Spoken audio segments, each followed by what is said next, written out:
Hello, friends, and a ho ho ho and a Merry Christmas to you guys. Joe Boo here with the Joe Boo Report, and as always, thank you guys for watching, subscribing, and being part of the Joe Boo Report. Well, today on First Take, they're talking about Emmitt Smith thinking that the Dallas Cowboys could be headed for the Super Bowl. But apparently, that's not the only thing that's going on with Dallas Cowboy fans, because apparently some of them are taking Dallas Cowboy fans' materials, and we're not going to leave any names, are we, Max Kellerman? Anyway, let's go to the tape. Cowboys right now. These boys are on their way to try and accomplish one of these three things that you see behind me right now. So I wish them the best of luck. Much love for Dak, much love for Zeke, and definitely much love for my Dallas Cowboys. Good luck, guys. Stay healthy, and go get your ring. See those Lombardis? That was Cowboys Hall of Famer and three-time Super Bowl champion Emmitt Smith telling Dak Prescott and Ezekiel Elliot, go get yourselves a ring. Stephen A., should Emmitt's comments mean anything to Cowboys Nation? Well, I suppose it should. I mean, my Lord, I didn't know Moses had shown up. Did you see him? I mean, Moses has shown up. Behold his mighty hand. And he parted the Red Sea. And now, all of a sudden, the Dallas Cowboys have been anointed, prophesied to be ultimately Super Bowl champions. Definitely, you got to take Emmitt Smith seriously. Despite my disgust with the Dallas Cowboys fan base, the most disgusting fan base in American history, the most nauseating, obnoxious fan base in American history, who no one should root for. The only thing you should root for when it comes to them is their absolute misery. I'm talking about the fans. We have to give love and respect to the great Emmitt Smith, the leading rusher in NFL history, who I love dearly. The bottom line is this. Emmitt Smith knows what he's talking about. They're obviously a team to take seriously, and I think the reason why you don't ignore his words, even though he looked like Moses, you don't ignore his words.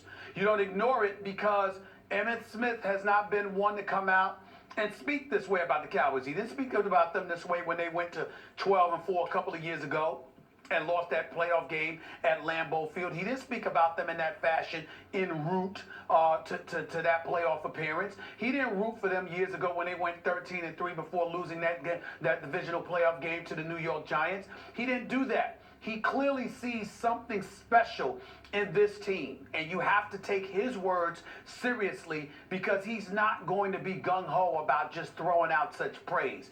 There's a level of legitimacy that gets attached to it when it comes to Emmitt Smith. I believe him. I respect the hell out of him.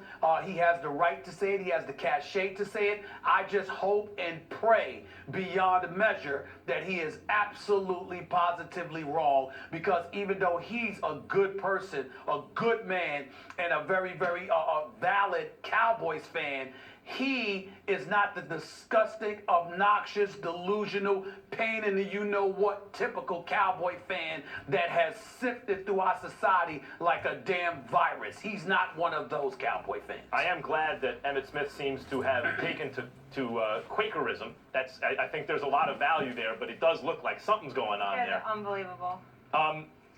Oh, lots of good things to say about the Quakers. The Underground Railroad, I'm very, and other. I'm very happy about that. When we want a history lesson, we'll let you know, Quakers. Only you would bring up the damn Quakers. Like. Go ahead, man. Unbelievable. I'm very glad that Emmitt Pilgrims Smith. are next. I'm very glad that Emmitt Smith thinks that the Cowboys can win a Super Bowl. What's next? Does Cal Ripken think that the Baltimore Orioles can compete? Does Bill Russell like this Celtics team? I mean, of course Emmitt Smith. Look, he sees two young studs at quarterback and running back. He's a running back. This is the first guy that's been on this team who you think could be in the Hall of Fame one day. Since Emmitt Smith, he's running behind a great offensive line, just as Emmitt Smith did, because they also have a young quarterback. I mean, two rookies. It's too good to be true for Cowboys fans. Emmitt Smith is excited and thinks they can win a championship. What am I supposed to take from this exactly, Stephen A? That because he hasn't, we can't remember a quote where he said this in recent years, that this is somehow different? Well, yeah, of course it's different. We just talked about it. The Cowboys are the best team in the NFC, almost wire to wire so far this season. The only losses, two of them to the Giants. Otherwise, they've beaten everybody, and they're really good. Yeah, Emmitt Smith thinks they're good. What's the story here again?